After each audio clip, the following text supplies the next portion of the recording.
Welcome back, everyone, to our second morning session, which is about the monetary crisis and lessons to be learned, in which our panelists will discuss the impact of monetary dependency on growth and development and policy making mainly. So our first speaker is Mr. Patrick Bond, who is an economist, a former senior staff member of the IMF and the Bank of England. That's the presentation I got. I'm so sorry.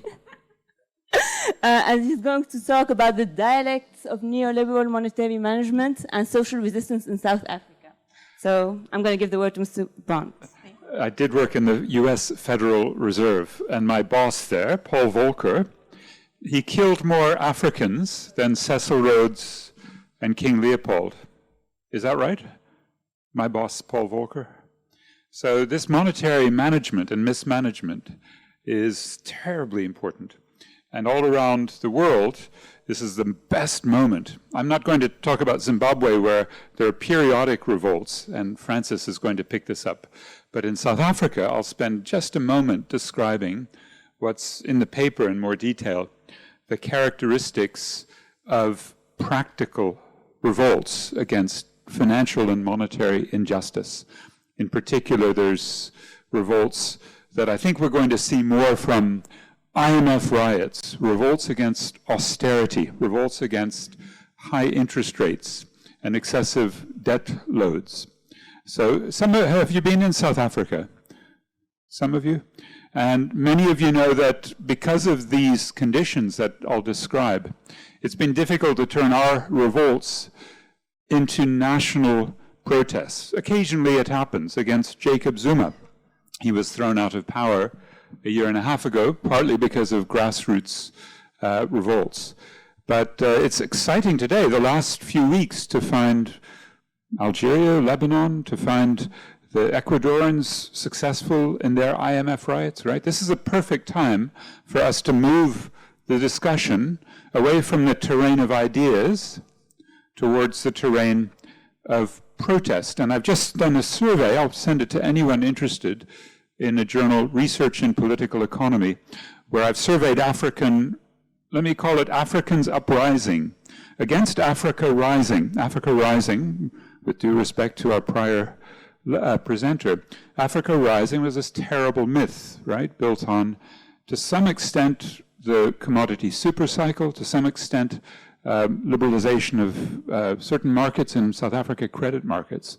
For us, with some of the detailed data, we get this from a Sussex University database, ACLED.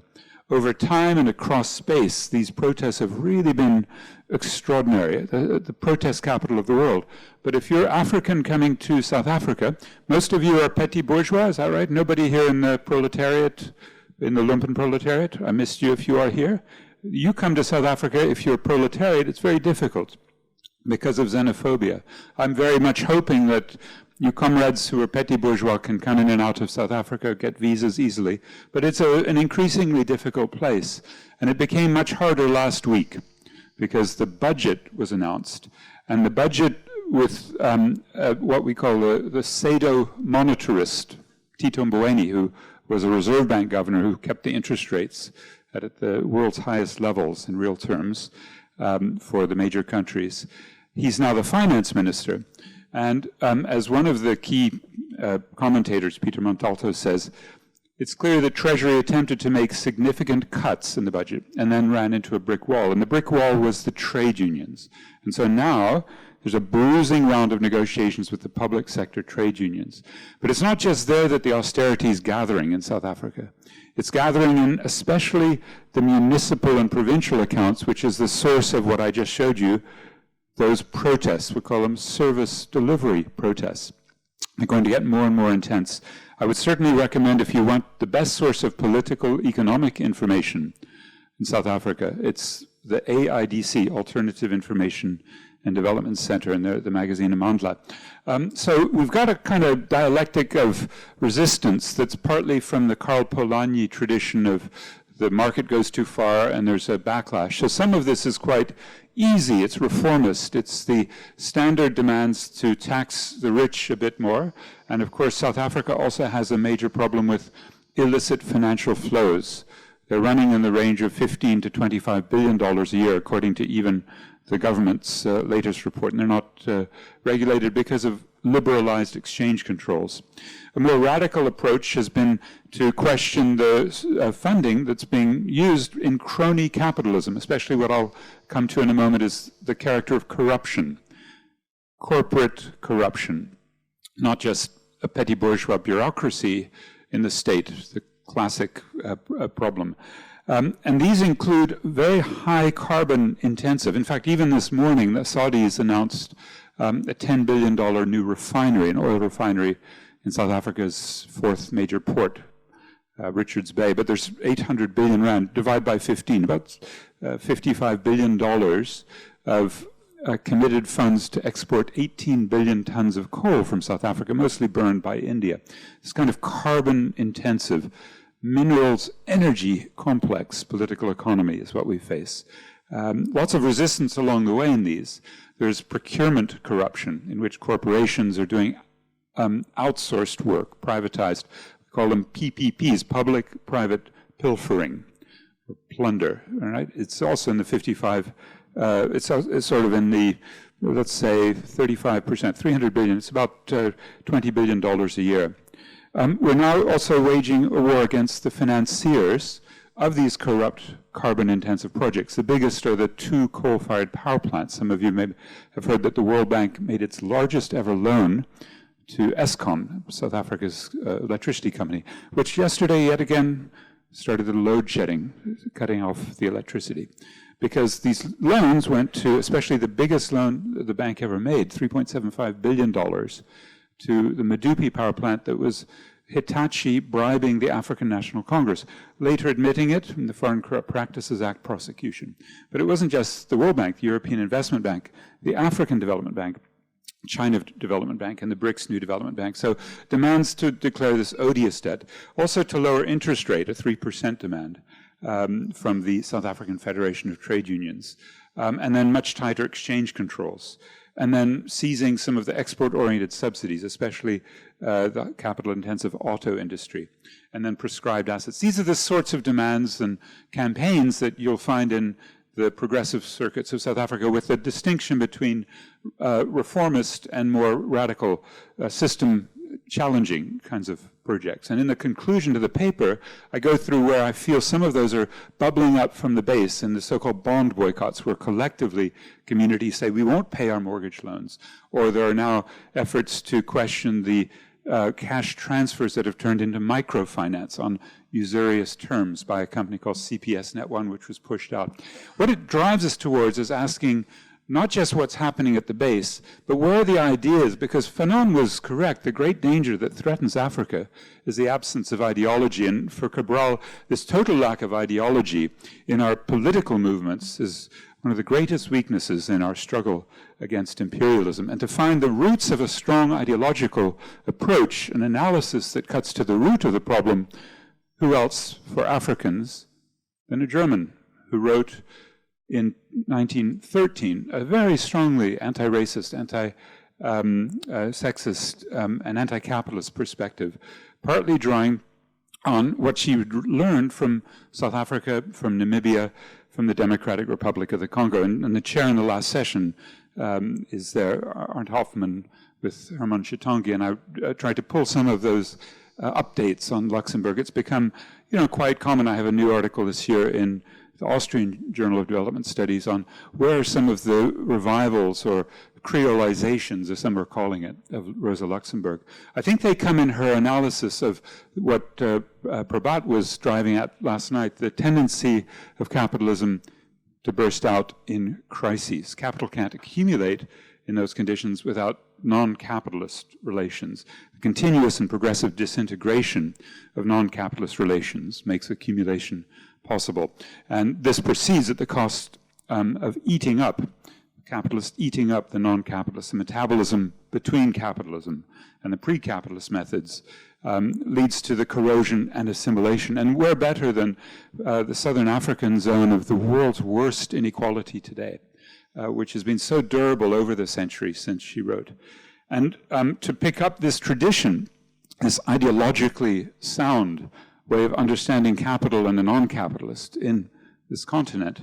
But we should celebrate the life work of Samir Amin, whose name should have been, I think, mentioned a fair bit more often here, because it is his death in August last year was a great loss to these questions of super exploitation, right, of the ways in which unequal value transfers, north-south and within countries, leads to uneven development. South Africa lost also last year our own leading political economist of inequality, Saint-Pierre Blanche.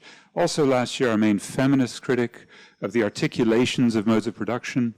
And she, Anne-Marie Wolpe, and her late husband, Harold Wolpe, had developed a kind of Luxembourgist reading of the South African race-class debate in which racism was for many years quite functional to the way capitalism operated. To turn to another in the tradition, I think Danny Nabuderi, died about 8 years ago, was very strong on financialization. And then just a few weeks ago, Emmanuel Wallerstein, who gave us such great understandings of the world system and the semi-periphery that I'm going to now turn to, because if we look at global uneven and combined development, and my first mentor, Neil Smith, my PhD supervisor, David Harvey, give me the biases that you will see now. They do follow from Luxemburg's sense that there's a perpetual overproduction in capitalism, the ceaseless flow of capital from one branch to another, and the periodical and cyclical swings of reproduction between overproduction and crisis draws in finance. How? First, you get the rising capital intensity that comes with internecine competition between capitals. That overproduction that results intensifies ruinous competition, and that leads to at least three responses, as Marx talked through the relative and absolute surplus value, right? Relative to try and make your labor more productive with more capital, and absolute, just make them work harder and longer. Luxembourg saw this also as imperialism because it was a geographical expansion, as capital sought the non-capitalist as part of its response to overproduction crises. For David Harvey, drawing in broadly spatial and temporal fixes or band-aids that capital and its managers apply to try to keep accumulation going, including outright stealing, accumulation by dispossession. So we get a problem with this capital intensity, amplifying the overproduction with absolute surplus value, drawing us towards worse forms of imperialism. And then the geopolitical tendencies to resist the devalorization that comes after you overproduce, after you overaccumulate, after you have a financial bubble. Well, then who's pushing back to make the losses go somewhere else? And it's usually coalitions of capitals, and that's the territorial feature of imperial and now sub-imperial politics. And we'll turn in a moment to the bottom-up resistances. But I think it's very important because Prabhat made a controversial argument. And I think in 2008, that was an argument that we thought sounded logical. Neoliberalism is past its sell-by date. It's exhausted.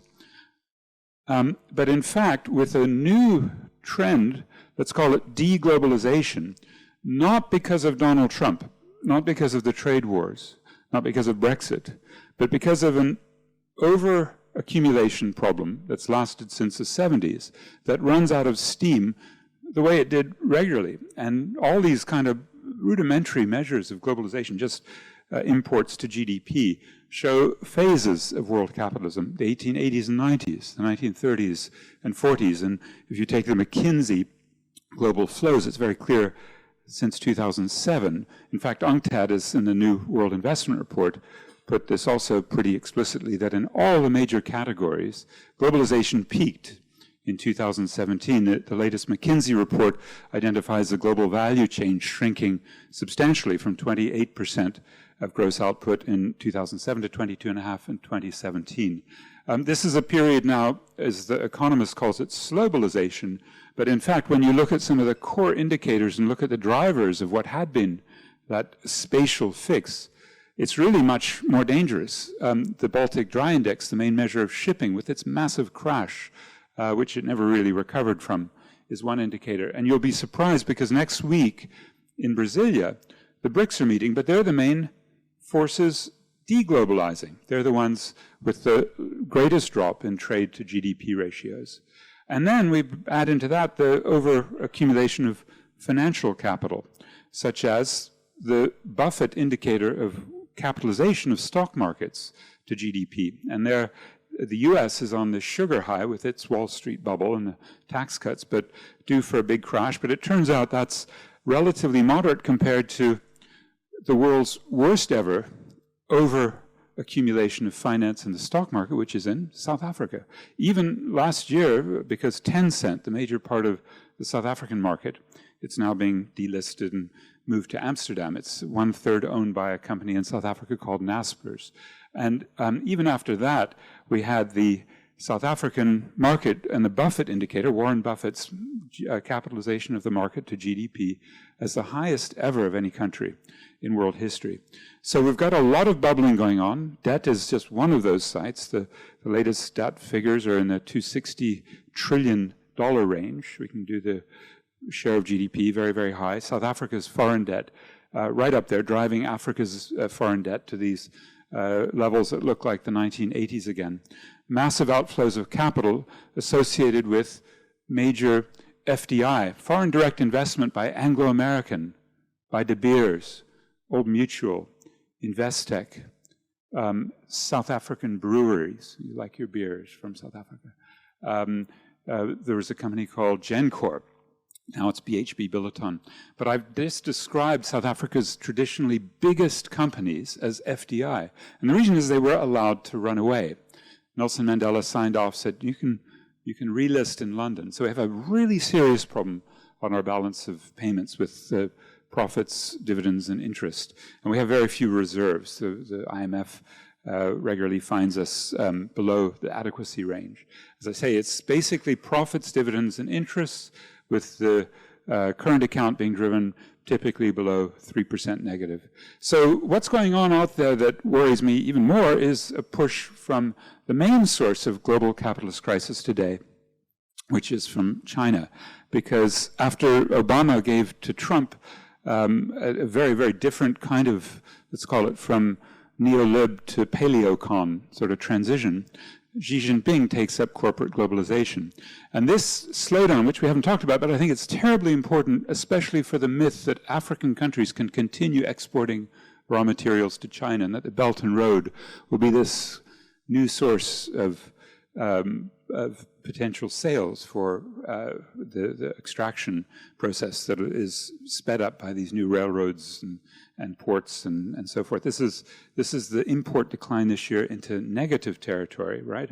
And as the IMF has measured the over-accumulation of capital in China, and it's not just the IMF, we have some fantastic Chinese scholars, I can give you their details, about 1/3 over-accumulation in some of the key sectors like steel and cement, coal. So that will help explain the spatial fix, this drive outwards.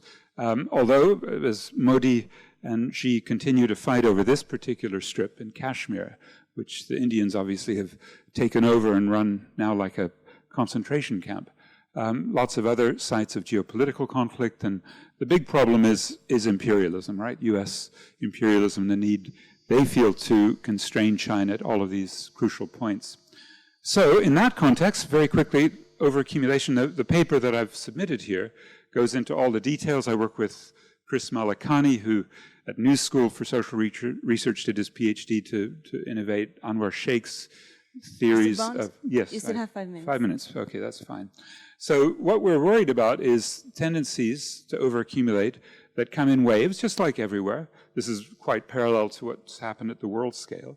The falling rate of profit in South Africa was one of the reasons that white capital split from the Afrikaners who had been running the South African state between 1948 and 1994. They broke because of a decline in the rate of profit that led to a debt crisis in 1985.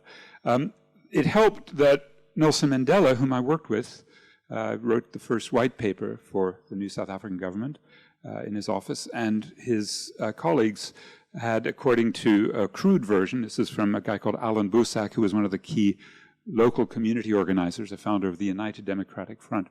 They sold out. How did they do so? The Minister of Intelligence Ronnie Kasserls, who was a very good friend of the Rosa Luxemburg Foundation, and I worked through 10 decisions, repaying apartheid debt, $25 billion, giving the Reserve Bank independence, taking an IMF loan in 1993, reappointing the apartheid-era key politicians in the finance ministry and the Reserve Bank, joining WTO on adverse terms, dropping the corporate tax rate. It's 28 now, it was 56%. Privatizing parts of the states, demutualizing, relaxing exchange controls, raising interest rates, adopting a homegrown structural adjustment program, and as I mentioned, letting the biggest companies move to London and New York and Melbourne and Toronto. So the dynamics of capital intensity after the decline in the rate of profit then allowed through spatial fixes, temporal fixes like the ones I've just described in those empirical ways, a resurgence of accumulation, a restoration of the rate of profit, but that was only temporary, and with the peaking of the commodity supercycle in that 2011 to 15 period, then it was finished. Now, I can't resist by just reminding you that if you do come to South Africa, you visit us, I do hope you do, please watch your wallet. Everybody tells you, there's a name, right? Tsotsis. If you come to Johannesburg, two of my comrades here from Johannesburg will nod. But it's actually the problem in one part of Johannesburg that is most severe. Has anyone been to Sandton? It's a terrible place, Klaus, isn't it? It's the new central business district. And if you go there, watch out, because the criminals, 8 out of 10 corporate managers do crime. South Africa is a world leader in money laundering, bribery and corruption, procurement, fraud, asset misappropriation, and cybercrime. Right? Gold medalists in PwC. PwC, what is that? It's a major corporate consultancy guilty of massive criminality everywhere it operates, I would say.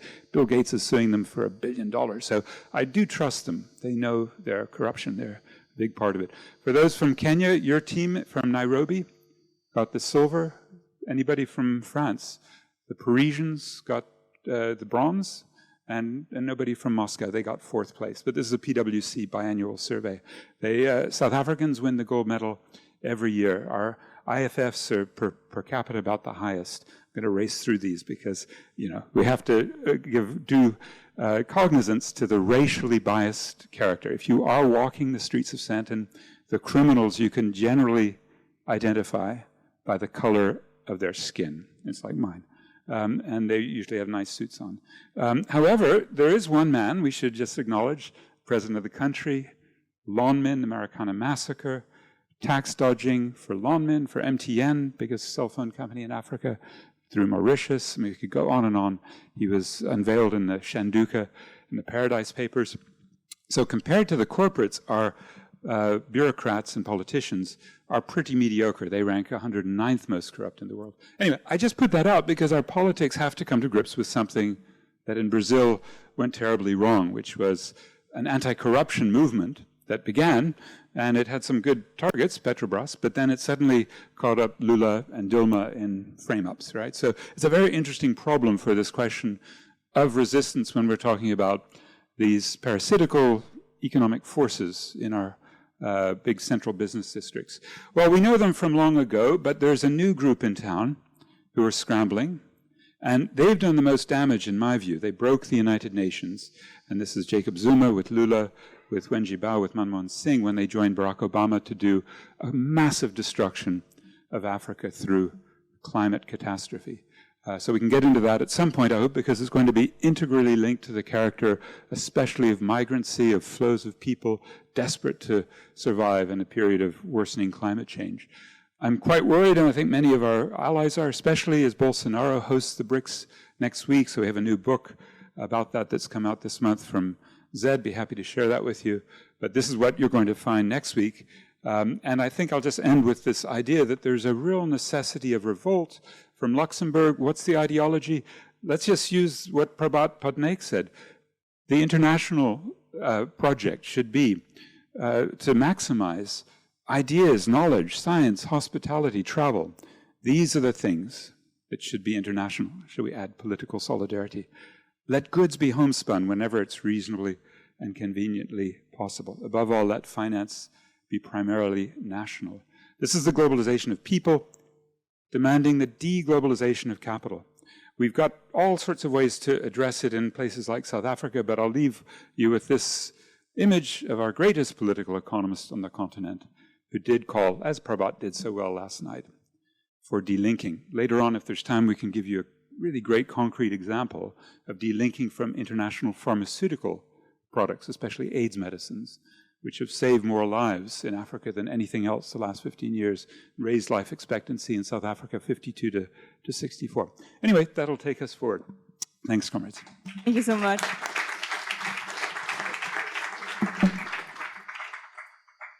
Thank you. Our next presentation is by Mr. Francis Garikayi, which is about Garikayi. Yes. Okay. So, which is about hyperinflation. Just give me a second. Which is about structural financial dependency, hyperinflation, currency collapse, and dollarization in Zimbabwe. Mr. Francis is a PhD researcher at the University of the West of England. Thank you. Yeah, sure. Thanks. Okay, thank you for having me here. I'm not sure how many people know much about Zimbabwe, maybe by a show of hands. Okay, yeah, there's quite a fair number of people who seem to know about Zimbabwe. Anyway, quick facts on Zimbabwe. It's a country in Southern Africa neighboring South Africa. And, you know, the history of Zimbabwe emanates from what was happening in South Africa, and I wish to continue in the same revolutionary spirit that Professor Boente started. So Zimbabwe was colonized by Britain somewhere around, 1890, with the settlers that were moving from South Africa, because it was a project that was sort of put forward by Sisu John Rhodes, because he had done some bad deals on the, on the rand, because there was a lot of speculation going in South Africa with gold deposits that were discovered then. And so the British South African Company, which was a company that Rhodes was the head of, set out northwards of the Limpopo because he hoped that he could recover from the bad deals that he had struck, in the rand. So the story then starts really from South Africa towards, towards Zimbabwe, or then it was Southern Rhodesia. So in this paper, what I tried to do is, because there were so many issues in terms of Zimbabwean currency that have made the headlines. As you can see in the first picture, there's a guy who is making a hat made of, Zimbabwean banknotes, and the iconic picture of a boy holding a bricks of currency has captivated many globally. And then what you see on the most immediate right are the new so-called bond notes that we are now using at the moment. And then at the very top left, from where I'm standing, is one of the, so-called businessmen that have now started to develop in Zimbabwe. So I just put this picture up there to just sort of, give you some context. So I think understanding monetary relations, as I was writing this paper, needs to start from a point of view that, that is sort of a Marxist point of view that looks at the functions of money in the very first place. Because what I set out to do was to really think about how did money start to be used in a country like Southern Rhodesia or now Zimbabwe. So we know that money, from a Marxist perspective, has two functions. Money is money in the form of, facilitating exchange relations. And we also know that money is a function of money as capital. And for me, this is the most important part, because money as capital serves, a purpose to facilitate the production or transfer of surplus value. I talked about the BSAC, or the British South African Company, or the, the colonization project. When the people who went to colonize Zimbabwe or Southern Rhodesia then moved from South Africa, Rhodes promised them that you could go. They were speculative hunters. They were looking for gold. So the culture of speculation has persisted from that time in the 1890s up to this day. The gentleman you saw with a bunch of notes there is not like a perfect businessman or a businessman per se. He's just a speculator who is maybe trading currency and makes US dollars. So that is the part that I cover in the first section. And then in the second section, I look at, the historical account of class relations and how they shaped finance in Rhodesia. And, for this, I weigh heavily on the work of Arigi, who looked at the classes that developed in, once they have moved to Rhodesia with the white nationalists, the African national movement developed from then on, and all these relationships that started to develop, and how all these people or all these classes needed to realize their surplus value, because then at the moment you go to a new territory, you find some gold, you need to realize that surplus value. And we see that in most of the instances, this surplus value was realized on the international market. I also look at the financial and economic conditions that mark the transition to independence. Because when independence was,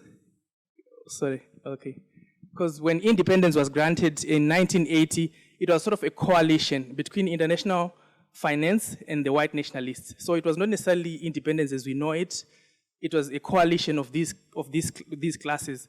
And I touch on it because it's very important in the political economy of the country. And then in the fourth section, I then look at an overview of the height of what has been described as the crisis in Zimbabwe. And then I look at, the sanctions that were imposed on the country and how they've affected monetary sovereignty.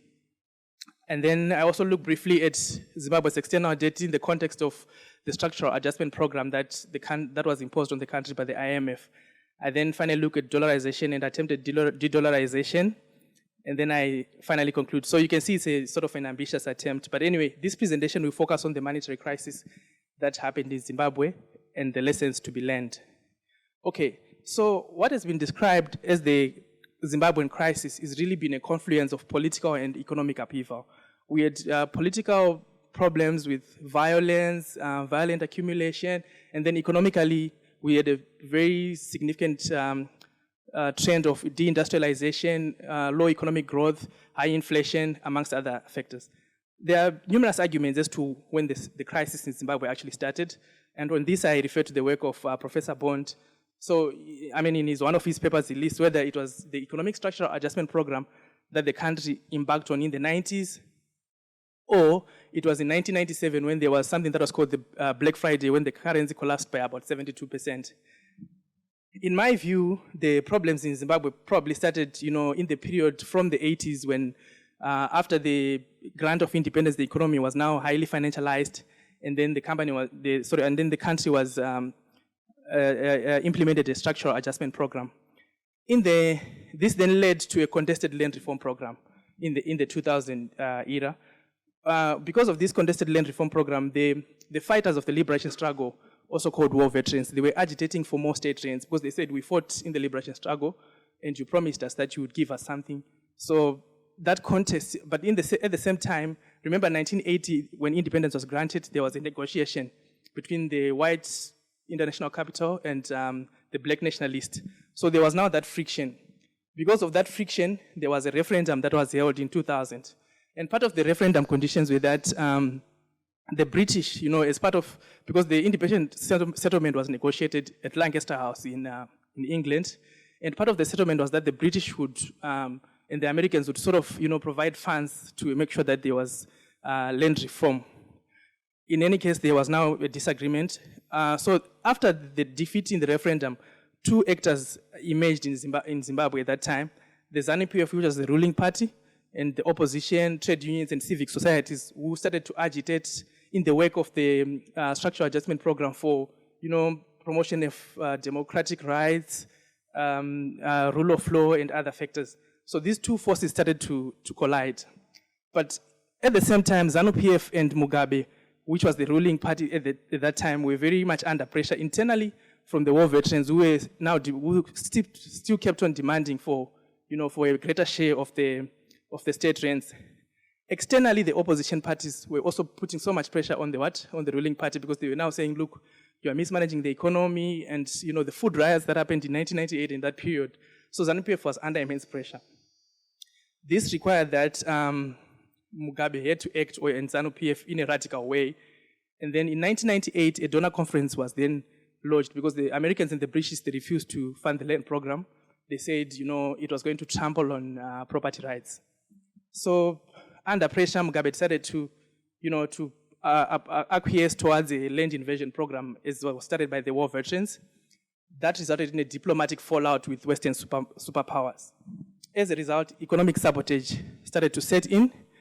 And for this, I will just list a few of the things that the Western superpowers started to do on the country. In September 1999, the IMF suspended all previous approved standby arrangements. And we know the importance of standby arrangements in terms of balance of payment support.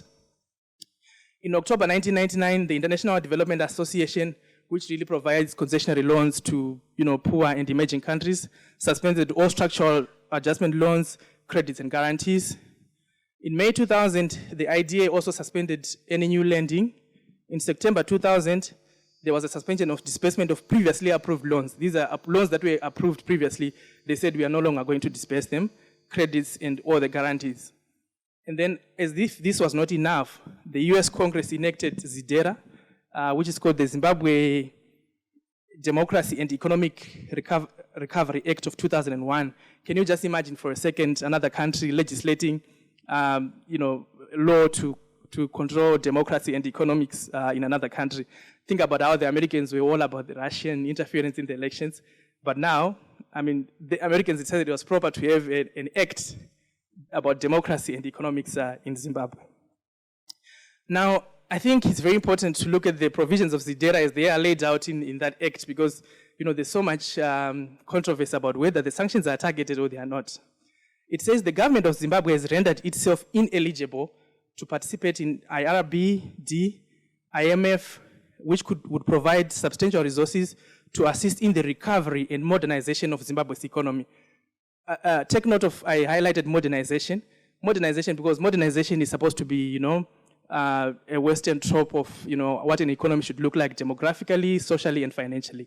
And then ZIDERA also says through its own proxies, because, the US government has some proxies in international financial institutions, it then prohibits any support that is supposed to promote economic recovery and development or the stabilization of the Zimbabwean dollar and the viability of Zimbabwe's democratic institutions unless these conditions have been met. The one was the restoration of the rule of law. We can debate all day about what is the rule of law in America or in Zimbabwe. And the commitment to equitable, transparent, and legal and transparent land reform, we know that there were already, conflicts as to what should happen in terms of land reform. The land in Zimbabwe at the time was held by a minority white population. I don't dispute that the way it was done was not really up to scratch, but I don't know what legal and transparent land reform was supposed to mean. I would imagine that would mean protection of property rights and ensuring profitability. And then Zimbabwe also, unfortunately participated in the war in the Democratic Republic of Congo, and then military and national subordination to civilian government, and satisfying, and the most important one I see is satisfying election or pre-election conditions. So again, we have the Americans saying to the Zimbabweans, unless these conditions are met, in your election, you're not going to get balance of payment support. So, think about that for a second for sovereignty. So what were the consequences of these actions? Well, financing of public expenditure through money creation resulted in astronomical levels of inflation. The Reserve Bank of Zimbabwe started to create a lot of money, printing lots of notes. And, the Reserve Bank governor then defended it in his book that says, no, the creation of money was, because we are under sanctions, it's an extraordinary measure for an extraordinary challenge. GDP per capita declined dramatically between 2000 and 2006 after these, adverse actions. And there was a recorded annual average shrinkage of 5.7. Employment fell by 7.5%. And formal employment as a percentage of the population fell from 10.9 in the 90s to about 7% between 2000 and 2006. We can't even talk about what the level of deindustrialization that then happened in the same period. Manufacturing share of GDP continued to plummet from the high of 20.35 in the 80s to about 15% between 2006 and 2006. Mid-November 2008, inflation had reached a whopping 79.6 billion %, a position second only to Hungary in world record terms. So Hungary recorded the highest inflation ever recorded in human history, but Zimbabwe is on number 2. So in the circumstances, Zimbabwe decided to face its currency in favor of a basket of currencies in 2009. Dollarization brought some costs and benefits. In the short term, there was price stability so people could transact. However, on the downside, basically once you adopt the dollar, monetary policy options were taken away. By December 2014, because we only had like dollar bills, no coins, and, for small change, the Reserve Bank of Ghana decided to issue what has been called bond coins. Bond coins which were valued at 1:1 with the US dollar, but they were really bonded because apparently they were supported by a $200 million loan facility by the African Export and Import Bank. But, come February 2019, in 2017, Mugabe was finally deposed. In February 2019, Zimbabwe, because of the limitation in policy space, they couldn't do anything on the monetary policy side, and they felt like their hands were tied. But, well, and many other factors, Zimbabwe decided to introduce a new currency again. This one is called the Real-Time Gross Settlement Dollar, or RTGS dollar, and it's named after the electronic payment system. The real reason for this, new currency was to unify, because then we had the RTGS, we had the bond notes and the bond coins, and then the payments that people were doing electronically and the mobile money, they had different exchange rates against the US dollar. So the government was attempting to, to unify the exchange rates between all these, forms of payment. But whether that has worked is something that can be debated. However, we have a new Minister of Finance who is an Oxford professor and a former, AFDB director. But the problem is he's a neoliberal and he sees no alternative to currency stabilization except through accumulating reserves. That's why he says plenty of foreign exchange is required to stabilize the introduction of a new currency and live in its inevitable inflation. Zimbabwe currently owes about 5.6 billion to the international foreign lenders. In 2016, because they were trying to see if they can get, BOP support, they repaid 100 million to the IMF. But despite this, the IMF said, you still have 5 minutes. Thank you. Despite this, the country was not even, because the argument was Zimbabwe, we have been kicked out of these international financial institutions because you are not repaying. But even after paying 100 million, they were not given some support. Well, in this regard, Zidera signifies some of the conditionalities that we see imposed on the global south by IFIs, often with disastrous consequences. So then what is the way forward for Zimbabwe? I think the most important part is the establishment of a conscious political force. This is why I said I would go in the same ethos as Professor Bond. Conscious in the sense that most people do not quite appreciate what is going on, By what is going on is to think that most Zimbabweans, or I didn't do yourself, some people that I talk to on the street say, okay, the only way to fix the country is that we need to go and get money from the Western countries, money from the Americans, so that, we can have prosperity in the country. So I think we need a political party with a clear ideology divorced from international finance and its agents. The opposition started very well, with Morgan Tsvangirai mobilizing a lot of people. But the only problem is they also had their interests, at the international level. So they didn't have an ideology. For them, it was about replacing ZANU-PF. They didn't want to change the class relations. So we need a political party that can sort of, start to trample on the class relations and see this as the way forward for Zimbabwe. I argue that Zimbabwe's case must provide ground for agitation for the radical transformation of the international financial management system, especially the IMF and other organs. No country should have the power to impose sanctions on another outside the United Nations system. It just doesn't, certainly the Zimbabwean government did some things wrong, but I think the only, forum for imposing sanctions should be the United Nations. And then forces on the left generally must organize and fight for political power, leading to eventual socialist democratic organization of society. We often see in the previous days protests that have started to erupt in Zimbabwe, often with, Zimbabwe is a very dangerous place to protest because the army gets to the streets and kills people. But these are really like, mushrooming protests of discontent, which are not amounting to any transformation of society. I believe that if, there's another way of organizing forces that are progressive, that are looking at class relations in the country, then something can come out from the country. Thank you very much.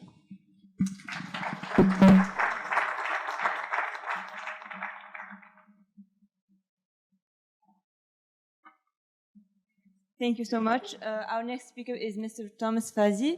He's a translator, writer, journalist, and researcher. He co-authored actually 2 books. One of which is how the Battle of Europe, how an elite hijacked a continent. So, thanks a lot. Thank you.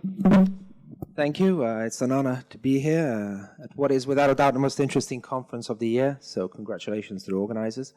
So I know there's a lively debate about the monetary future of Africa, and this conference testifies to that. And one of the big issues, of course, is the question of currency or monetary integration. Should the African countries pool their currencies? Should they aim for the creation of regional monetary unions, or even maybe in the future a single African currency? This is especially true in the CFA franc zone, moving forward, what should these countries do? Should each country have its own national currency? Should they form an African monetary union, free from France's control? There's even talk of creating a West African monetary union, the ECHO. And so in line with the theme of this session, I would like to explain why I think that a West African monetary union, or any other African monetary union for that matter, between countries that have their own currencies or countries that currently don't have their own currencies, such as the ones of the CFA zone, is a bad idea. And to do so, I will draw upon the experience of the Eurozone, which is the one I know best since I live in it. I come from Italy, and it's also the one I've been studying for many years now. So I'll start with a general statement about monetary unions, and specifically with a quote by who I consider to be one of the most brilliant economists of the second half of the 20th century, which is Wayne Godley. So in 1992, when the UK was debating whether to enter the euro or not, Godley wrote what I think is one of the best articles ever written about the euro, and about why it was a bad idea, in his opinion, for the UK to join the euro. And among the many important points that he raises in that article, the following one I think is the most important. He said, the power to issue one's own money, to make drafts on one's own central bank, is the main thing which defines national independence. If a country gives up or loses that power, it effectively acquires the status of a local authority or colony.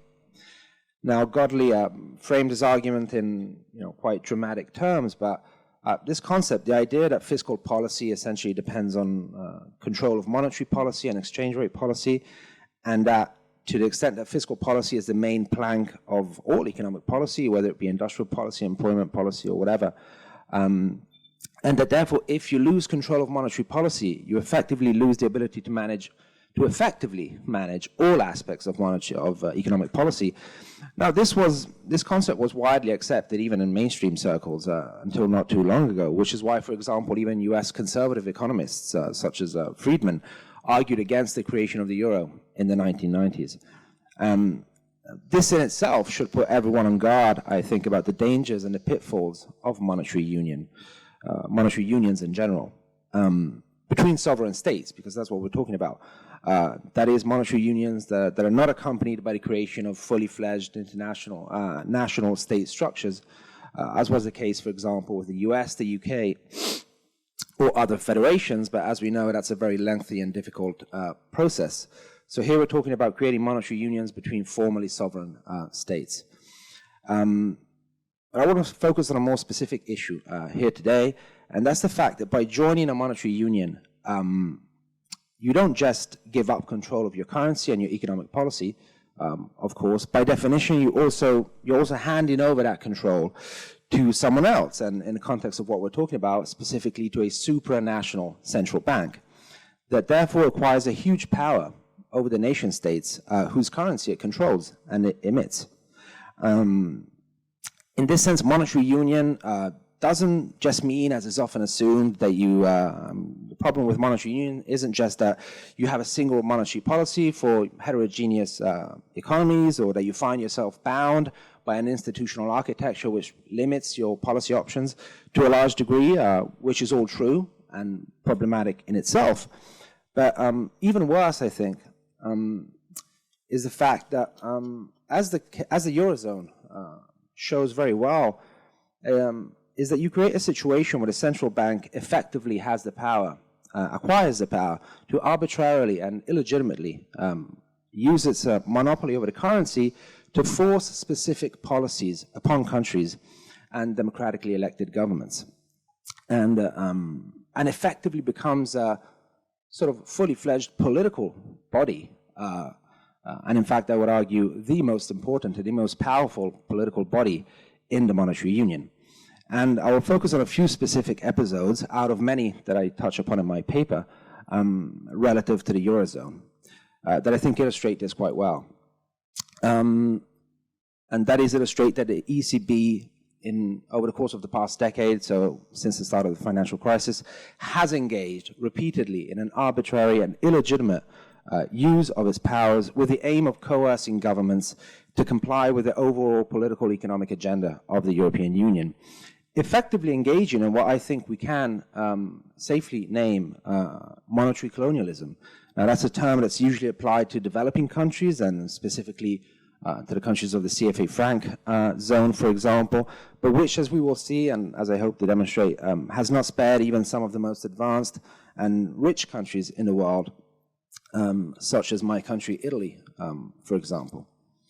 And I want to start with Italy, and specifically with the really extraordinary events that took place there in 2011. In some way, we also had a revolution in Italy in 2011, but it was a revolution led by the ECB and the European capitalist elites, not the people. So to cut a long story short, it's the summer of 2011. The European debt crisis is in full swing. Various countries, Greece, Ireland, Portugal, have already been forced to go sort of cap in hand to the Troika for financial assistance. For those of you that don't know, the Troika is a kind of European IMF that was created following the outbreak of the debt crisis, which comprises the European Central Bank, the European Commission, and the IMF itself. And like the IMF, it of course extends financial assistance conditional upon the imposition of very harsh structural adjustment programs not dissimilar to the ones imposed on developing countries in the 80s and 90s and even to this day. And just as a short note, of course, the only fact those countries were forced to go to the Troika to ask for financial help in the first place is the fact that they didn't control their currencies, that effectively they were issuing debt in a foreign currency, the euro, because the euro is effectively a foreign currency to the countries of the Eurozone, because the individual countries don't control the emission of the currency, don't control interest rates, and they didn't have a lender of last resort, because all throughout the ECB is far from even today is far from being a full-fledged lender of last resort. It certainly wasn't one in the early years of the crisis. In fact, in the early years of the crisis, the ECB did almost nothing to stop the speculative attacks against member states.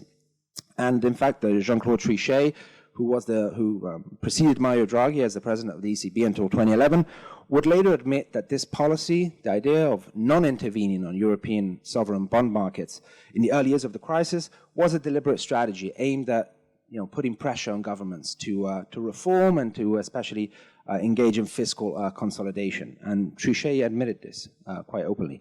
So this is a disturbing prospect in itself. So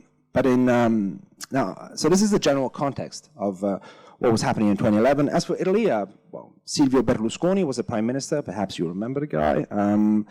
He was, Italian interest rates had been rising for some time as well, government bond interest rates, as was happening in a number of countries at the time, to which the government had responded with, I would say, timid austerity measures. And it's in this context that the ECB sends an extraordinary letter to the Italian government, which was intended to remain secret, but it was subsequently leaked, essentially demanding a long list of wide-ranging reforms from the government, including, and I quote, the full liberalization of public services, large-scale privatizations, the reduction of the public wage bill, pension reform, and even constitutional reform aimed at tightening fiscal rules. I'm quoting from the ECB's letter. Now, this in itself was outrageous, of course, and represented a huge overstepping of the ECB's monetary prerogatives. In fact, Giulio Tremonti, who was the Italian finance minister at the time, would later say, we received 2 letters that summer, one from a terrorist group and the other one from the ECB. The one from the ECB was worse. But in fact, what the ECB did next was was even more outrageous. So after the government received the letter, it of course pledged to implement some of the reforms asked by the ECB, at which the ECB responded by agreeing to a limited intervention on Italian government bonds. So, a limited buying purchase program of Italian bonds to try to keep borrowing costs down, or at least to lower borrowing costs a bit. However, precisely because the intervention was so limited, it didn't do much. This happened in August. By September, interest rates on Italian bonds were rising again, and by November, they'd reached a critical threshold of 7%. This is on Italian 10-year government bonds. That's a bit of a magic number in the context of the euro crisis, because that's the level of interest rate on 10-year bonds at which previously Greece, Ireland, and Portugal had been forced to go to the Troika for a bailout. So unsurprisingly, this caused, panic in the country. I mean, the media was going crazy, saying that Italy was the next country in line for, a Troika bailout. This triggered a government crisis in Italy. Berlusconi lost his parliamentary majority, resigned, and was replaced by Mario Monti, who was a technocrat straight out of Goldman Sachs, who proceeded to implement much of what the ECB had demanded in their letter in the following years. He was in power until 2013.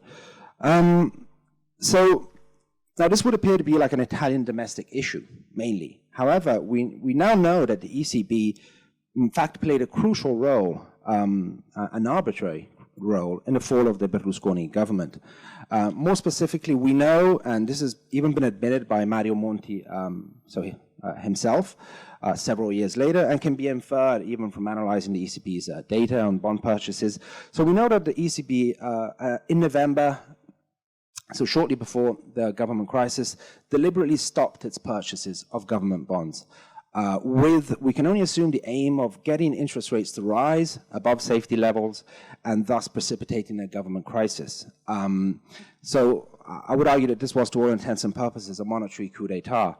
And indeed, it's really hard to imagine a more disturbing scenario than a supposedly independent and apolitical central bank engaging in monetary blackmail to essentially, get an elected government removed and impose its own political agenda. But this would appear to be exactly what happened in Italy in 2011.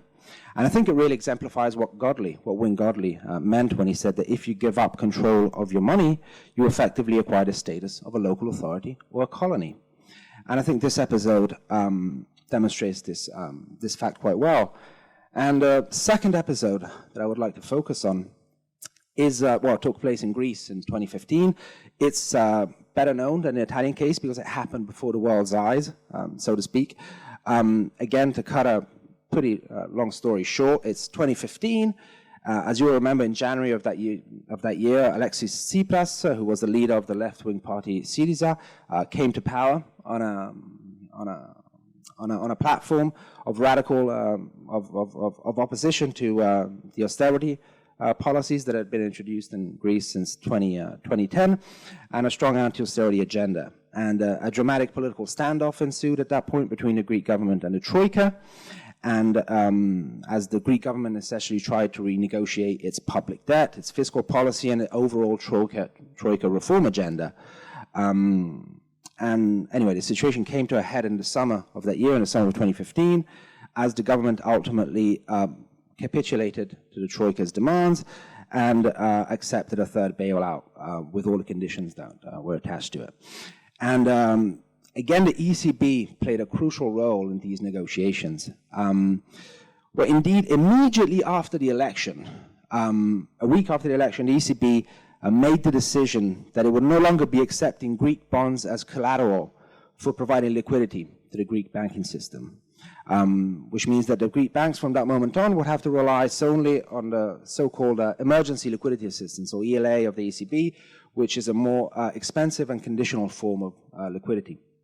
And the ECB's justification for that was that the only reason it was accepting Greek bonds as collateral in the first place, even though the bonds were rated junk by that point, so non-investment grade because of the crisis, was that Greece was in a Troika program.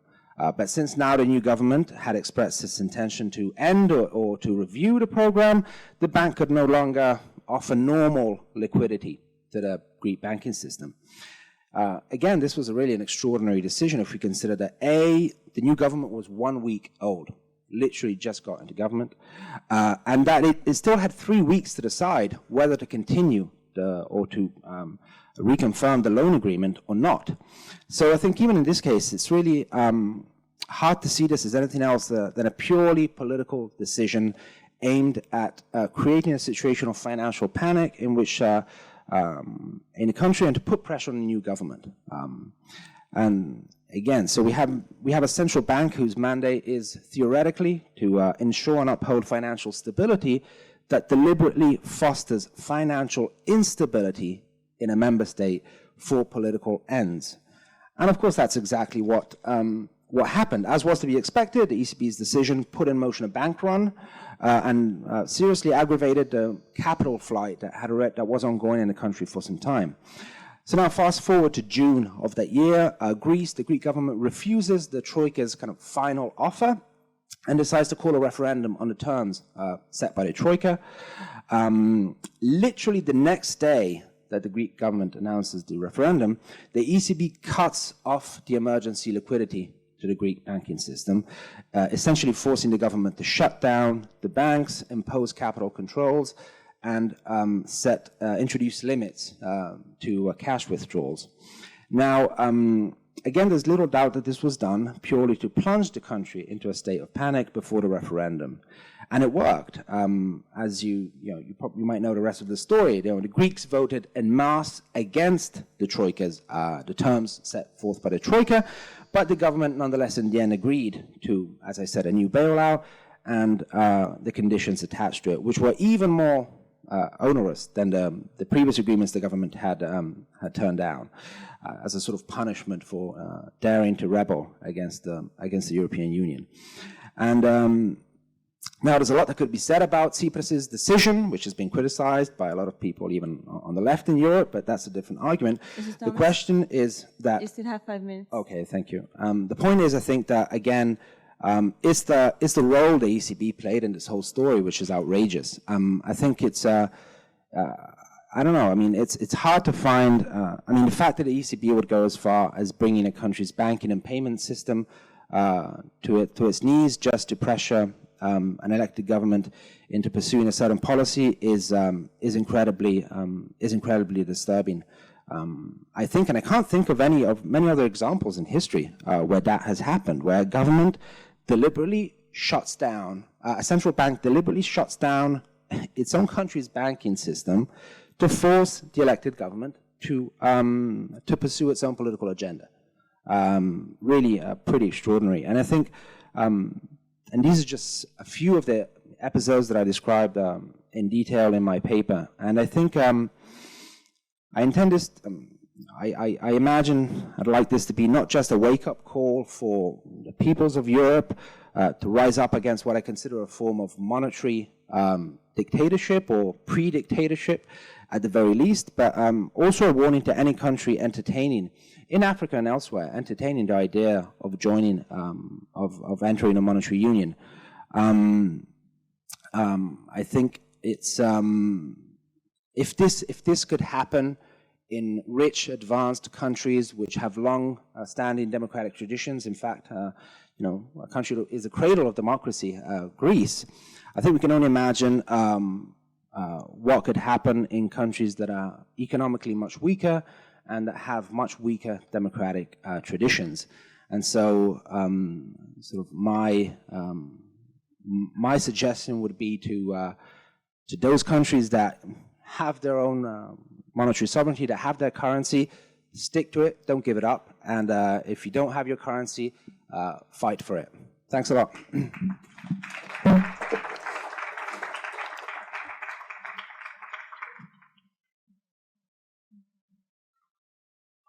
I think we've managed to leave some time for Q&A. So if any of you have questions. Thank you so much. Any questions? Okay, yeah. Okay, I have 3 questions now. Yeah, okay, can you please say your name and the institution you come from?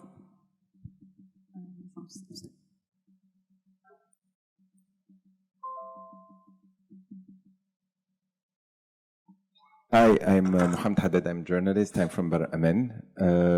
My question will be for the first speaker. You were talking about the impact on the pharmaceutical sector. So you asked for a question about it to talk about it right now. Here's the question. Thanks.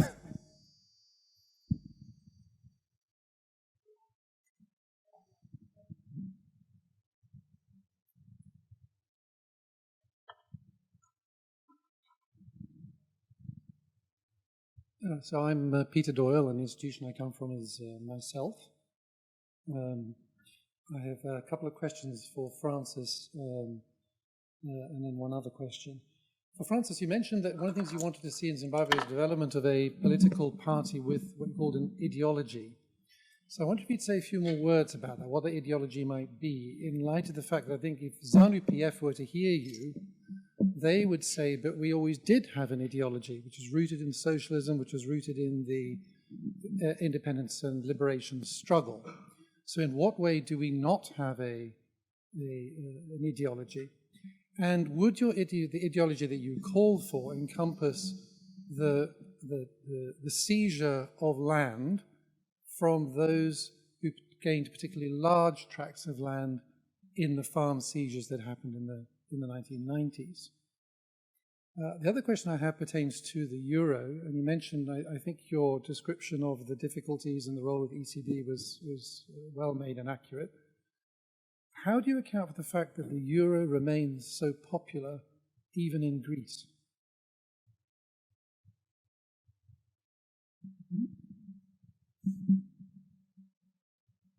Can I go first? Oh.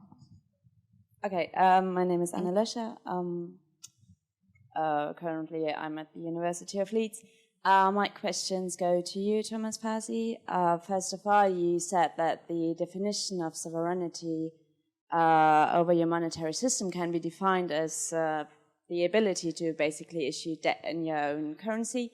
And, you know, if you look at like peripheral countries on the African continent, this definition is already breached. Hence, like the birth of Eurobonds, like you've recently seen in the past decade or so. So I wonder whether like projects like the ECOWAS and the ECO might not actually be able to overcome like, you know, this low level of sovereignty which they currently face by having like their own communal currency. And to be like more independent of like the need to issue dollarized or dollar debt. And then I wanted to ask you, coming from Italy, what you think of the mini-bot project and whether this is actually like a possibility to circumvent the dominance of the ECB. And I wanted to point out to the fact that the cradle of democracy might not be in Greece, but there are also like authors saying that it actually laid in Ethiopia. So yeah, thank you.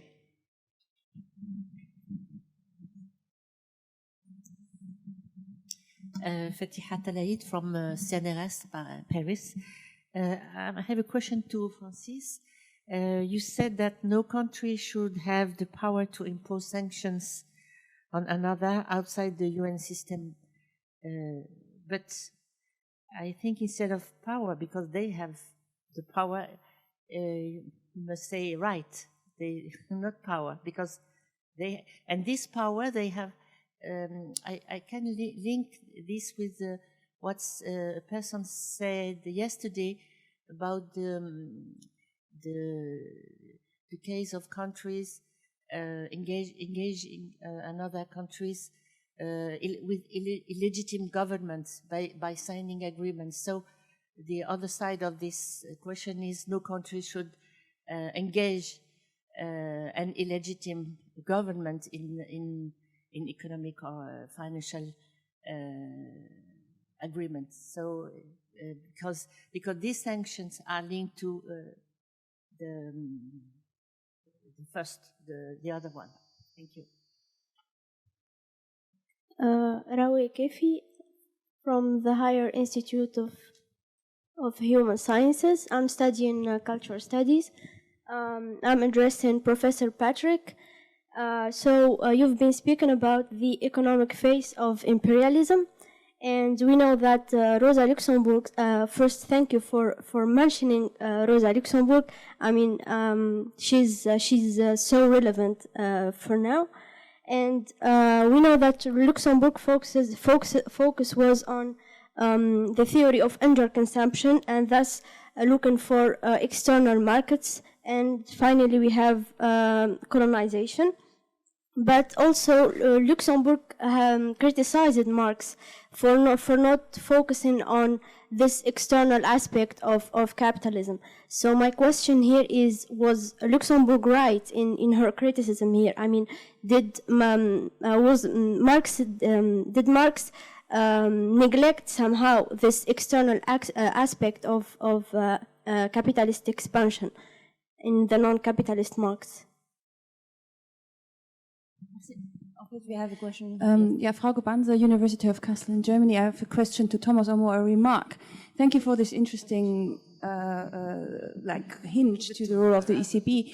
But I would say, my remark would be on my question, is it really a question of national sovereignty or a question of imperialist relationships between the monetary union and the power relation within it, and the political orientation of the central bank and the political orientation within the monetary union?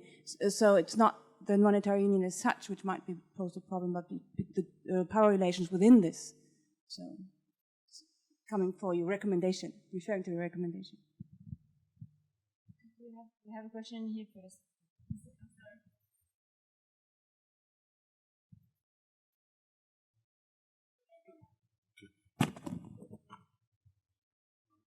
Bonjour, je m'appelle M. Katoukou Le Merveille, je suis originaire de la République démocratique du Congo. Alors, je suis un ingénieur financier ici en Tunisie. Alors, ma question s'adresse à M. Francis. Vous avez parlé de la crise qui a été basée sur l'hyperinflation au Zimbabwe. Je pense que durant ces années aussi, quand je prends le cas de mon pays aussi, il y a eu une crise à l'époque. Je pense que c'était pendant la Deuxième République. Il y avait des dictateurs à l'époque, Mobutu. Il y avait une crise aussi sur l'hyperinflation, tout ça. Alors, j'aimerais savoir, étant donné que, en tant qu'économiste, toute cette crise a eu à poser problème, pas seulement au Zimbabwe, mais je pense que beaucoup de pays aussi ont été touchés.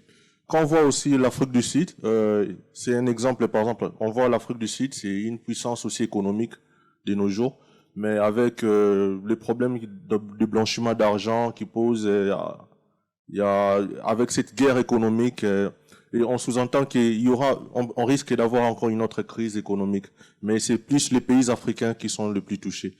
Alors, ma question aimerait de savoir quelles sont les solutions que, par exemple, les grandes puissances pourront proposer pour pallier à ces problèmes, par exemple, surtout l'hyperinflation, la politique monétaire. On voit qu'il y a vraiment une mauvaise gestion de politique monétaire dans plusieurs pays, étant donné qu'il y a aussi la politique qui influe là-dessus. Alors, quelles seraient les solutions, par exemple, à long et moyen terme pour pouvoir promouvoir cette bonne politique monétaire, afin de ne plus, par exemple, tomber dans des crises, même s'il y a une crise, mais que cela ne se frappe pas d'une manière globale, mais ça peut frapper peut-être quelques secteurs minimes. Merci. Yes, we have one question there. Hi, Elizabeth Cobbett from the University of East Anglia. First of all, thank you to my colleague here for talking about the democracy, just by the side, absolutely. That, demonstrations show that actually democracy was probably well and thriving in African societies before we had the myth about it arriving in Greece, just by the way, and that probably democracy right now in Africa is as robust, if not more robust, than what we're seeing in the West, just to clarify. Thank you for the 3 papers. Patrick, fantastic overview. What's the takeaway? What do I need to understand from that? What's like your one-liner? Okay. Francis, great work. I don't know, when you talked about, I thought it was very interesting, you're saying how Zimbabwe's economy somehow wasn't readable or legible. I don't know if you just said that, by the way, or that's one of your main points. You're saying, in a way, I find that really interesting, is like how it's difficult to be read from the outside, from the international financial institutions. You're saying it wasn't legible, it wasn't easy to understand. So I don't know if you're just saying that, or that's really one of the points of it, but I find that really interesting, is how it actually, it presents, or it can be read by international financial institutions. So I don't know if you want to pick up on that, but thank you very much. Thank you. Actually, we have 2 last questions. So you have a question as well? Yes, yes. Okay, so then we have 3 last questions. Okay, very quickly. I want to take what's the punchline question further for Patrick. We had the debate last night at dinner between 2 possible strategies as academic activists and more beyond academic activists. And one is we could try to understand new forms of imperialism that are coming through the World Bank in an age of financial globalization and to try to fight, and I think there is a case to be made that neoliberalism is resurging and is stronger than ever in its financialized form. So we could try to understand that and fight against that. Or we could try what Fadel did in the morning, which is to say, here is a completely different way of thinking and organizing our economy and our financial systems, either MMT or some national development bank. And what is, in your view, the best strategy? Do we go for the enemy as it evolves, or do we imagine our preferred, possibly very utopic solution and then fight for that? Actually, we need the mic in the second row and in the last row, I guess, yes.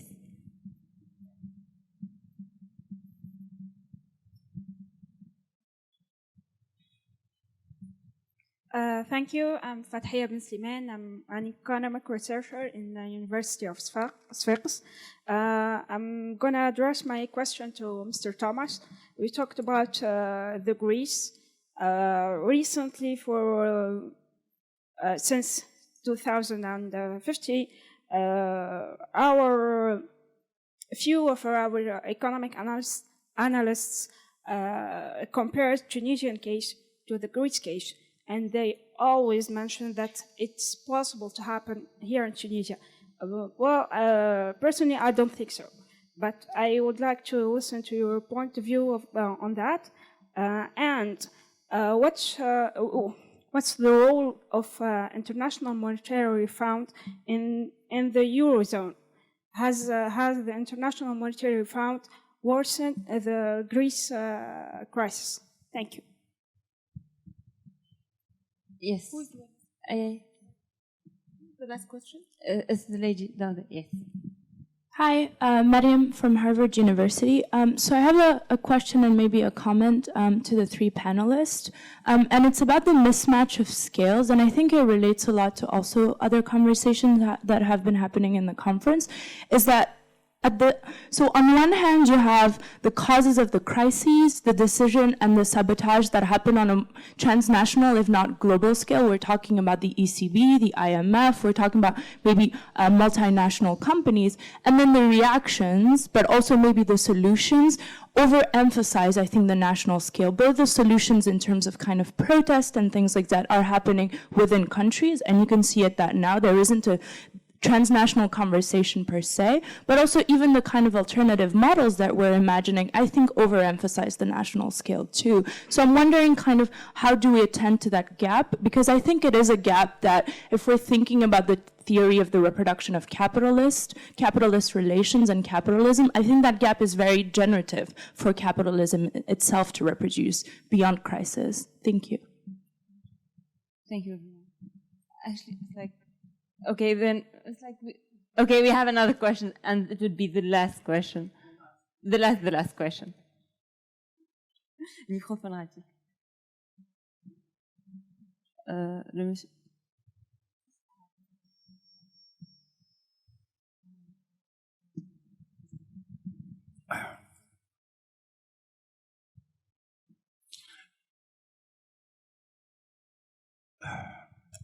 Franchement, moi, je n'ai pas voulu poser la question, mais notre ami, elle a posé la question qui est pertinente, qui est très pertinente. Quelle est la solution pour sortir de cette crise? Et vous avez de ce problème, c'est-à-dire qu'on vit, nous, chaque jour. Nous, je vais vous donner l'exemple tunisien actuellement. Nous, on a pensé qu'on a fait une révolution pour changer. Mais pendant 9 ans, après la révolution, on est resté dans un cercle vicieux. On tourne, comme le chien de Pavlov. On n'arrive pas à s'en sortir. Après, on a compris quelque chose, même les jeunes disent, qu'on a changé l'ordinateur, mais le logiciel, on n'a pas changé. Qu'est-ce que veut dire le logiciel? C'est-à-dire 20 lois et 30 décrets-lois qui font la répartition de la richesse en Tunisie. On a changé la Constitution, mais on ne peut pas changer ses lois, malgré que la Constitution est supérieure à la loi. Pourquoi? C'est-à-dire, si notre économie, il ne faut pas jeter la responsabilité sur les autres, mais aussi notre économie, la configuration, le fonctionnement de l'économie n'a pas changé, on va rester avec l'impérialisme, on va rester avec... C'est pas question, c'est-à-dire... Je vais vous donner quelque chose. Pendant 9 ans, on a reçu beaucoup d'argent en Tunisie, des bailleurs de fonds. Mais on n'arrive pas à développer l'économie. On était 3%, maintenant 1,2%. Mais de l'autre côté, on trouve une richesse, on a créé une nouvelle classe avec le maximum de profit, mais la plupart de la population, elle est en train de payer cher. Monsieur, et je c'est termine. quoi votre question? Voilà. Voilà la question. Est-ce que c'est l'impérialisme la cause ou c'est à l'intérieur de notre économie le problème qui se pose?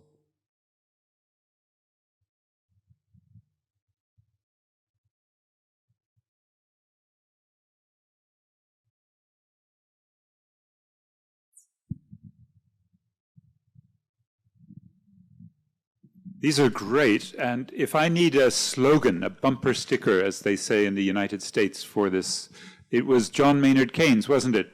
The globalization of people against the globalization of capital, as a very simple way to think about popular fronts. There's 3 or 4 just very fast. One, AIDS, because big pharmaceutical companies were charging $10,000 per year for South Africans, for everyone in the continent, to get the antiretroviral treatment to survive. It strengthens the immune system. Even that only costs about $50 a year because that's their monopoly rent. So it took an amazing coalition. Do you remember that coalition about 15 years ago? Because it was African activists, HIV positive and their allies. It was a French group, Médecins Sans Frontières. Oxfam was involved. Activists in the US, AIDS Coalition to Unleash Power, protested Al Gore. Just absolutely effectively. This coalition overcame Big Pharma, the US government, a South African government whose president denied AIDS, Thabo Mbeki, right? And they got free medicines made generically in Midrand, South Africa, or Harare or Kampala, and then delivered through the public system. And in South Africa, 6 million people get these medicines, generics, the ARVs, and the life expectancy went from 52 to 64 because of the globalization of people identifying what should be a decommodified life form, medicines, and ensuring that these could be provided and made locally. So the import substitution industrialization, not as we heard yesterday, which was a good critique from Jan or others saying, okay, that was luxury goods oriented. But the more import substitution that can take that model. We've done it in South Africa around water because a French company, Suez, was running Johannesburg supply. And after 6 years of massive protests in the ground, breaking their prepayment meters, they were tossed out. Right? We saw it with fees must fall the last couple of years because in GATS, General Agreement on Trade and Services, we're supposed to start seeing international universities selling their services. And these were rejected, and in fact, free tertiary education was one. And then the biggest, because Elizabeth and others were asking, if you want to do an MMT and a GND, a Green New Deal, together in a place like South Africa, you have to make sure you can contest the most important opponent. It's actually 3 brothers that live in Manhattan, and they've done our state capture. Okay, South Africans know we have 3 brothers called the Guptas. They did state capture. These 3 are called Standard & Poor's, Fitch, and Moody's, and they should be brought up more in conferences like this as the main source of the theft of sovereignty, especially fiscal, but also they look very closely at monetary as well. So to do MMT and GND, and in South Africa it's called 1 Million Climate Jobs, and you can find that campaign at aidc.org.za, very much in the spirit we were talking about. that's going to require a globalization of people against the globalization of capital. I think the most intense struggles along those lines are against mining capital and fossil capital. Offshore oil and gas is a problem, but big international mining houses are finding exceptional difficulty in the extraction process because of resistances that are now increasingly supported. Probably the finest group doing this is a feminist, eco-feminist socialist group, WOMEN, Women in Mining, women.org.za.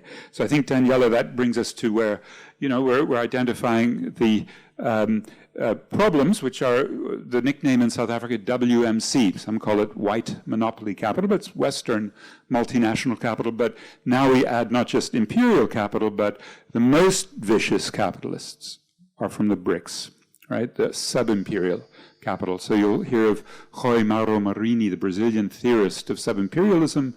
His work is in Portuguese, but now being translated to English. And then the final question was really was about this theoretical grounding where Rosa Luxemburg and Marx, big differences in the reproduction schema. And maybe I can point you to Arndt Hoffman, who has a chapter in the book that I showed you that we did in the Johannesburg Rosa Luxemburg, where I think he did the finest review of that debate. To me, the debate it's a fairly simple one where certain gaps in what Marx did have been filled subsequently. And, you look at Hilferding on Finanzkapital, Grossman on Crisis, lots of great traditions. Danny Nabadere from Uganda on financialization. To me, they boil down to three things. The shifting geographically that capital does to manage its crisis. Globalization, or something as simple, the last question was the scale jumping, as gentrification, the destruction of capital across space so it can be reconstructed, the valorization and devalorization, so the geographical shifting, the spatial fix. The second technique is the one we're concerned with, financialization, which is a temporal fix. It's over time. You borrow money now, you pay later. It's a way to delay, or let's call it stalling. You can stall your problems. And the third is what Harvey calls accumulation by dispossession, the core of Luxemburg's theory of imperialism, capital taking from the non-capitalist and a kind of permanent primitive accumulation. And that, to me, was shifting, geographically moving it, stalling, temporally moving it, and stealing. And each time capital begins to have problems, and Prabhat said, neoliberalism, its strategy for this is running out of steam. Deglobalization, financial bubbles bursting, and social resistance against the stealing. But if we can theorize it that way, it becomes not a right-wing or a liberal critique of corruption. It becomes part of our critique of, Marx called it cheating in exchange, but that's not external to the system. It's within it, just as gender, just as nature are internal. And the very final thing I would beg you, dear comrades, quick questions. Did, in this debate about Greece, Yanis Varoufakis forget Plan B, a new currency? And I ask because Eric Toussaint, some of you know him from Brussels, the Center for the Committee for the Abolition of Illegitimate Debt, cadtm.org. It's a very tough critique of Varoufakis on this. And then just quickly to my Shamori, Francis, I have a little debate, everything I loved about your piece except sanctions, because even if there were no sanctions, the Bretton Woods institutions would not have lent. There would not have been balance of payment support because they were so deep in debt, actually at one point $11 billion. And my question is, I'm with you that the United States, if you go to Washington for help, I'll just finish, you are making a mistake to ask imperialism to help you get democracy. That's a good starting point. We need an R2P, WW, a right to protect without Washington. But we had one in South Africa. The masses called for sanctions against apartheid. The Palestinian masses are calling for sanctions, BDS, against the Israeli imperialists. And fossil fuel critics call for sanctions. Can't we get a people's sanctions so we don't have this silly debate about this is the cause or not? Actually, we only have 8 minutes left, so I don't think Okay. Thank you very much for those questions. I'm really excited that it sparked a lot of debate. Peter, on ideology, I think here I really want to weigh on what Fanon talked about and some of the things that Professor Bond mentioned in his presentation. Ideology is about understanding the historical injustices, understanding the nationalist movement, how it emerged. Because, ZANU-PF as a political party, how did it emerge? It actually emerged out of, colonial structures, understanding the class relations. And this sort of, in a very brief way, means translating all the technical things that we are talking about here to be something that is mainstream on the streets.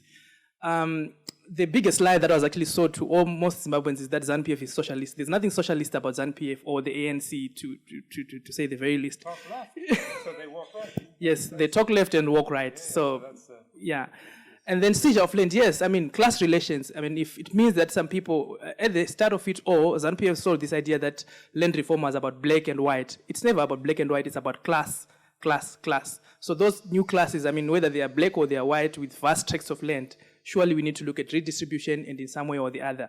And it has to be done radically. Otherwise, if there's no radical, if you don't do it radically, you're not doing anything. And then Fatia on the issue of sanctions, right or power. Yes, right or power, I agree with you. Let's say the right to impose sanctions on other nations. And then I knew that Professor Bond would really hammer me hard on the issue of sanctions and, because I know he doesn't believe that sanctions alone are the most, constraining factor on Zimbabwe. And yes, to some extent, yes, but I think we need to understand the international context or the internationalization of capital, which leads me to what the DRC colleague has mentioned. I think, which I would like to relate in terms of the realization of surplus value. African countries are suffering mostly because international capital needs to find many places to go to. And then in the case of African countries, the realization of surplus value is done at the world market and not locally. So that is the biggest problem. The people who are digging the diamonds in DRC, the people who are digging for the gold in Zimbabwe, they don't realize their surplus value locally.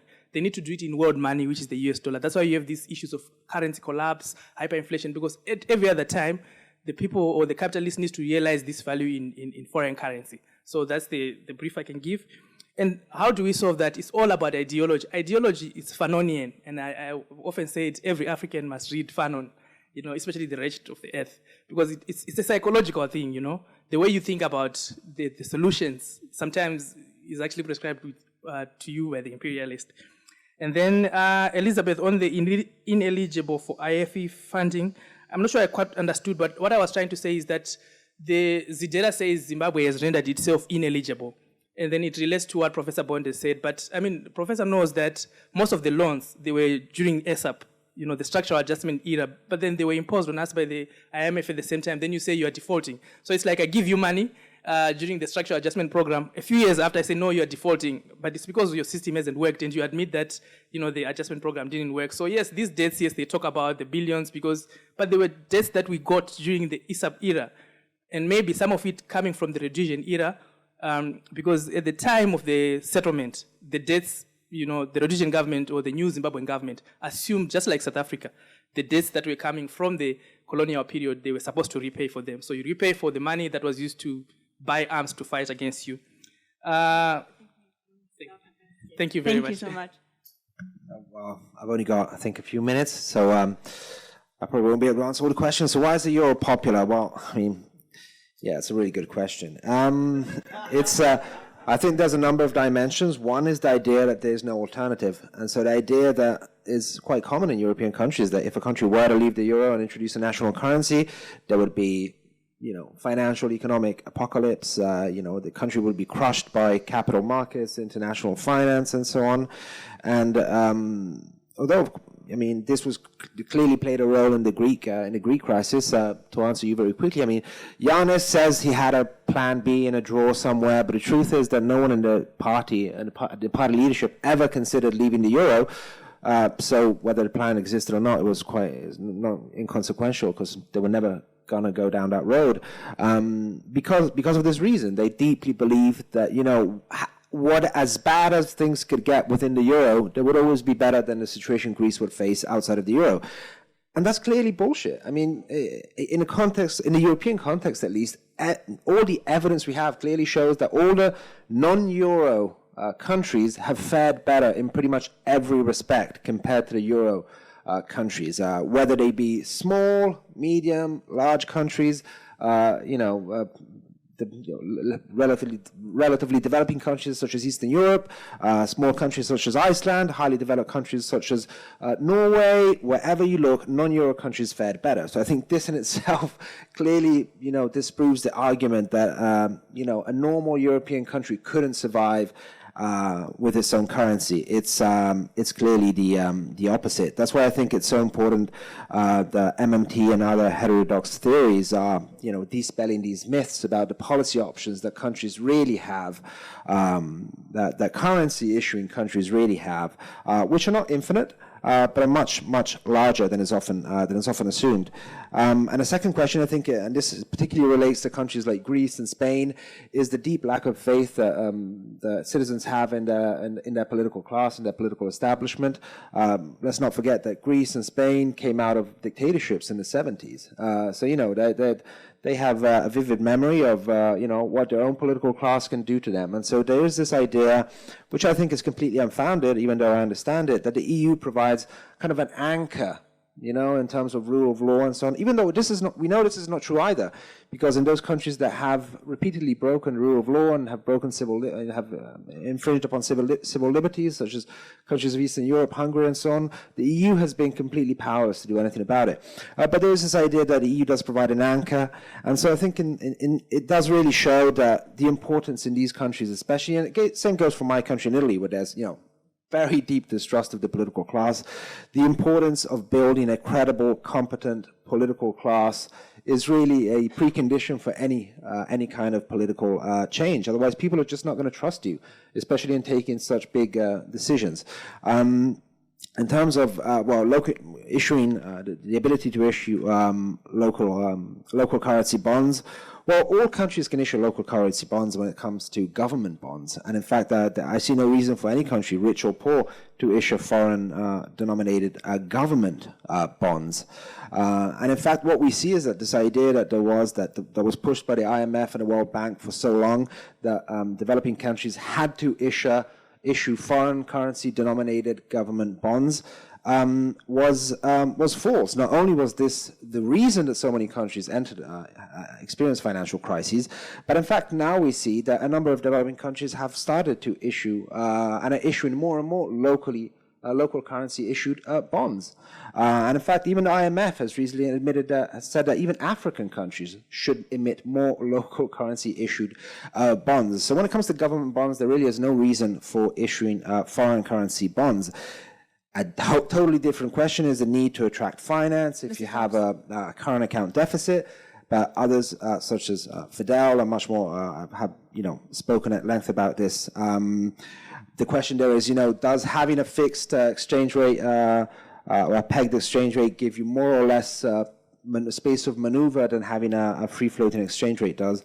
And I think the data shows that the latter is the case.